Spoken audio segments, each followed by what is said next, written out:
ప్రియమైన మిత్రులకు శ్రేయభిలాషులకు వణక్కం. మన సంస్కృతి సంప్రదాయ పండుగల్ని ఒక మార్కెటింగ్ టూల్గా కంపెనీస్ వాడుతున్నాయని మీకు తెలుసా? తెలిసే ఉంటుందిలేండి, మీకు తెలియకుండా ఎలా ఉంటుంది? పొద్దున్నే కోడికొత్తతో నిద్రలేచి బొగ్గు లేదా వేపపుల్లతో పళ్ళు తోముకొని అదే వేపపుల్లను చీల్చి నాలుక క్లీన్ చేసుకునేవాళ్ళం.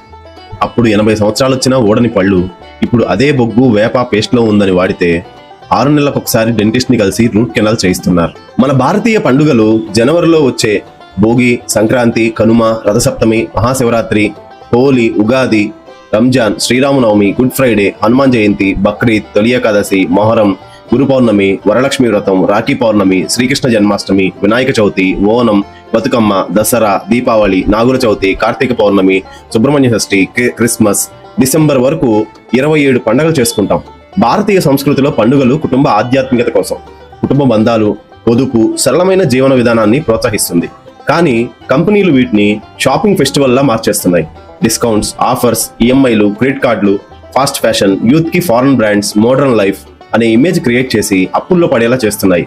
దీనివల్ల మన సాంప్రదాయమైన ఆహారం, బట్టలు, లైఫ్ స్టైల్ మారిపోతున్నాయి. మన సంస్కృతిని ఒక మార్కెటింగ్ టూల్లా వాడుతున్నారు. కానీ మనకున్న బలం సహజమైన ఆహారం, కుటుంబ విలువలు, ఆరోగ్యకరమైన జీవనశైలి. ఇండియన్స్ ఎక్కువగా వెజిటేరియన్స్. ఉపవాసం శరీరాన్ని శుద్ధి చేస్తుంది, మౌనవ్రతం మనసుని శుద్ధి చేస్తుంది. ప్రతి పనిని ఒక దీక్షలా చేసేవారు. కొన్ని కంపెనీలు మాంసాహారాన్ని బలంగా ప్రోత్సహిస్తున్నాయి. ఒకప్పుడు నెలకొకసారి నాన్ వెజ్ తీసుకునేవారు, అది కూడా పండగలాగా ఫ్యామిలీ అంతా కలిసి కూర్చొని తినేవారు. ఇప్పుడు అదే పనిగా డబ్బులు ఖర్చు పెట్టి జబ్బులు కొనుక్కుంటున్నాం. గ్యాస్ పోవడానికి సోడాలు, స్టమక్ డ్యామేజ్ అవ్వడానికి జంక్ ఫుడ్, షుగర్ని పెంచే కోలాలు. సంప్రదాయమైన సాత్విక భోజనానికి విరుద్ధంగా ఉండి డయాబెటీస్, ఒబిసిటీ వంటి సమస్యలు పెంచుతున్నాయి. ఆడవాళ్లు సహజంగానే అందంగా ఉంటారు. కంటికి కాటుకు పెడితే ఏ దేశపు యువరాణి సరిపోదు భారతీయుల ముందు. ఈ వీడియో మీకు నచ్చితే లైక్ అండ్ షేర్. సాహసం చేయరా డింబక, సబ్స్క్రైబ్.